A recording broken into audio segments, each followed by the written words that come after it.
सांसद ज्योत्सना चरणदास महंत का बड़ा बयान। भाजपा पर लगाए गंभीर आरोप। कहा छत्तीसगढ़ में महिलाएं सुरक्षित नहीं। प्रतिदिन महिलाओं की हत्या बलात्कार हो रहे हैं। छत्तीसगढ़ में अपराधियों पर पुलिस का खौफ नहीं। महिलाओं पर हो रहे हैं प्रताड़ित, चाकू नोक पर हो रही है हत्याएं। और कोरबा सांसद ज्योत्सना महंत से चर्चा की गई। आइए हम जानना चाहते हैं आज कोरबा लोकसभा के सांसद श्रीमती ज्योत्सना महंत से छत्तीसगढ़ में बिगड़ते हालात, प्रतिदिन दुर्घटनाएं हो रही हैं, चाकूबारी हो रही है, बलात्कार हो रहे हैं, हत्याएं हो रही है और प्रशांत साहू की पुलिस अभिरक्षा में हत्या को लेकर कोरबा सांसद से चर्चा के विषय में हत्या हो गई है। लगातार छत्तीसगढ़ में भ्रष्टाचार हो रहा है, इस पर आप क्या कहें? पिछले 9 महीने से जब से ये सरकार आई है दुर्घटनाओं की बौछार हो रही है, चाहे वो महिलाओं के लिए हो चाहे वो किसी के लिए हो। तो जो अभी मुझे सुनने में आया है कि जब हमारे रक्षक ही भक्षक बन जाएं, पुलिस की कस्टडी में, पुलिस के सामने में मार काट हुई और प्रशांत साहू को मारा गया, तो ये हत्या ही है।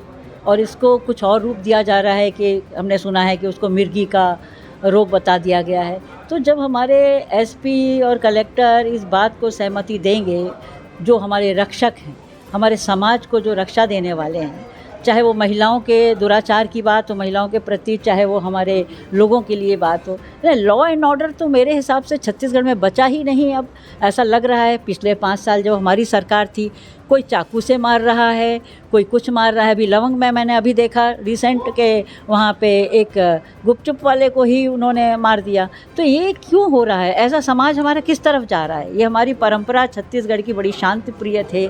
सिर्फ नक्सलियों का हम लोगों को एक खौफ रहता था, लेकिन अब तो हमारे अड़ोसी पड़ोसियों से भी हमें खौफ रहने लगा। यानी हमारी जनता आसपास के लोगों से ही भयभीत है। ये सरकार को संरक्षा करना चाहिए, सुरक्षा देना चाहिए। इस विश्वास के साथ ये बैठे हुए हैं विष्णु साय जी, जो कहते हैं सुशासन चल रहा है।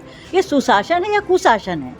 भाजपा जब से आई है तब से सुनने में मिल रहा है हर दूसरे दिन महिलाओं पर जो हो रहा है, दुराचार हो रहा है, उनका रेप केसेस हो रहे हैं। चाहे 2 साल की बच्ची हो, चाहे 65 साल की औरत हो, हम लोग सुरक्षित ही नहीं है अपने छत्तीसगढ़ में। अब आप आए दिन देखिए चाकू मार के रहे हैं। तो ये मेरे हिसाब से निंदनीय है, इसकी मैं घोर निंदा करती हूँ। ये सरकार किस तरफ जा रही है, यहाँ के लॉ एंड ऑर्डर कैसा जा रहा है, कानून व्यवस्था हाथ से फिसली जा रही है।